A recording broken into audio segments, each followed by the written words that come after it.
maintenant comment on multiplie ou on divise des fractions. Alors la règle pour multiplier des fractions, c'est vraiment l'opération la plus simple sur les fractions. Puisque pour multiplier des fractions, eh bien, il suffit de multiplier les numérateurs entre eux et les dénominateurs entre eux. Il n'y a pas besoin de chercher un dénominateur commun, par exemple. Donc A sur B fois C sur D, eh c'est égal tout simplement à A fois C sur B fois D. Alors un exemple, 6 onzièmes multiplié par 7 cinquièmes, on fait 6 fois 7, 11 fois 5 au dénominateur, 6 fois 7, 42, 11 fois 5, 55, et on obtient tout de suite le résultat. Bon, ça c'est quand c'est un cas simple. Je vais vous montrer quand c'est un peu plus compliqué. Comment on fait-on? Moins 7 neuvièmes multiplié par moins 15 sur moins 28. Alors je vais faire comme l'exemple précédent, et on va se rendre compte que c'est plutôt difficile. Je vous montrerai une autre méthode juste après. Donc on multiplie les numérateurs, moins 7 fois moins 15, et 9, les dénominateurs, 9 fois moins 28. Mais on se rend compte que si on n'a pas le droit à la calculatrice, par exemple, si on n'en a pas, bah c'est plutôt compliqué. Même si 7 fois 15, ça fait 105, bon, on y arrive encore, mais 9 fois 28, c'est plus dur. Surtout que là, ça donne donc moins 105 sur 252, et il faut encore essayer de simplifier derrière, si possible. Donc cette méthode-là est vraiment trop difficile, je vais vous montrer une autre, plus facile, on ne fait aucun effort de calcul quasiment.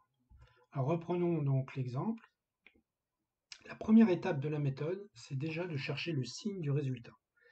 Alors on a 3 signes moins, et bien le résultat va être négatif. Pourquoi? Parce que si on fait moins fois moins, ben vous savez que ça fait plus, et plus divisé par moins, ben ça fait moins.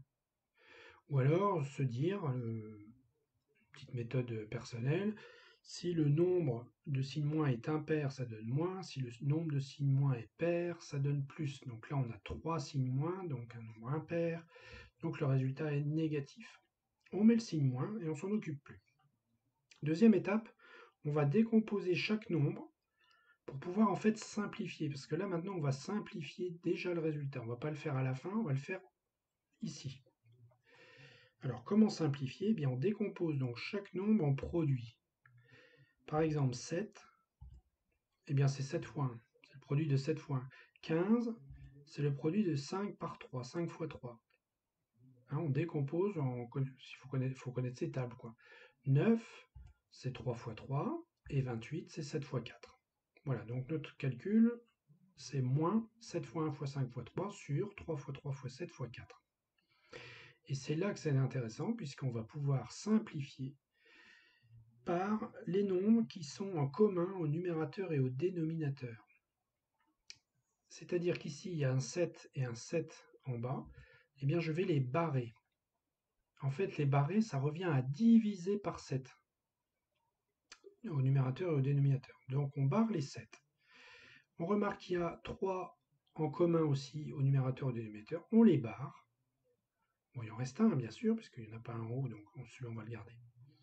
Et une fois qu'on a tout barré, on n'a plus qu'à calculer. Et c'est quand même beaucoup plus simple. On va calculer 1 fois 5 et 3 fois 4. Donc ça fait moins 1 fois 5, 5, 3 fois 4, 12. On peut calculer et on donne le résultat. Bien souvent, il est simplifié. Parfois, il faudra encore simplifier parce que ça dépend comment vous avez décomposé euh, juste avant. Voilà, on va voir un autre exemple. 8 sur moins 15 multiplié par moins 5 sur 24 multiplié par 3. Bon, là, on a deux fractions et puis on a un nombre entier tout seul.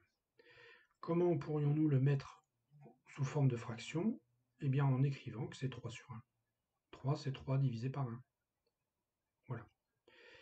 Maintenant, on a trois fractions, donc on va faire notre méthode. On cherche d'abord le signe. Alors, il y a deux signes négatifs, donc le résultat va être positif, donc je ne mets pas de signe.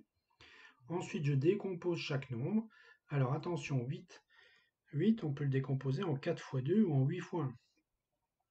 Lequel choisir? Quelle est la bonne décomposition? Eh bien là, il faut être un petit peu astucieux.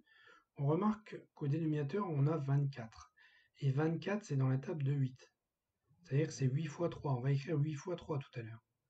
Donc autant garder le 8 au numérateur pour pouvoir le barrer. Donc on écrit 8 fois 1. Multiplié par 5 fois 1. Pour 5, c'est facile. Le 3, c'est 3 fois 1 aussi. Le 15, 5 fois 3. Le 24, c'est 8 fois 3, comme on l'a dit, et le 1, c'est 1, on ne va pas réécrire 1 fois 1. Et puis maintenant, on va barrer tout ce qui est en commun au numérateur et au dénominateur. D'abord les 8, ensuite les 5, ensuite les 3. Et on s'arrête là. On ne barre pas les 1, ça ne sert à rien, parce que diviser, si on barrait les 1, c'était comme si on divisait par 1, ça ne sert à rien, on le sait. Donc on ne les barre pas. Maintenant qu'on a donc tout barré, on va pouvoir calculer 1 fois 1 fois 1, ça fait 1, 3 fois 1, ça fait 3, donc on obtient un tiers. On va voir maintenant comment on divise des nombres en écriture fractionnaire. Mais avant ça, on a besoin de la notion d'inverse d'un nombre non nul. Alors on dit que deux nombres non nuls sont inverses l'un de l'autre si leur produit est égal à 1. Donc ça c'est la définition. C'est-à-dire que si on prend A, un nombre non nul, son inverse est 1 sur A. Pourquoi? Parce que si on multiplie A par 1 sur A, ça fait 1. On verra un exemple tout à l'heure. L'inverse d'un nombre en écriture fractionnaire A sur B, eh bien c'est B sur A. Là on comprend bien la notion d'inverse. On inverse le numérateur et le dénominateur. Donc ça donne B sur A. Et pourquoi c'est son inverse? Eh bien parce que quand on les multiplie, ça donne 1 aussi. Alors un exemple, donc l'inverse de moins 5, c'est 1 sur moins 5.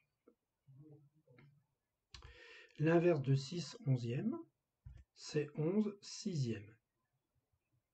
Voilà, donc on va avoir besoin de cette notion pour voir la division de fractions. Alors pour diviser deux nombres en écriture fractionnaire, on multiplie le premier par l'inverse du second. C'est-à-dire que la division, on va la transformer en une multiplication.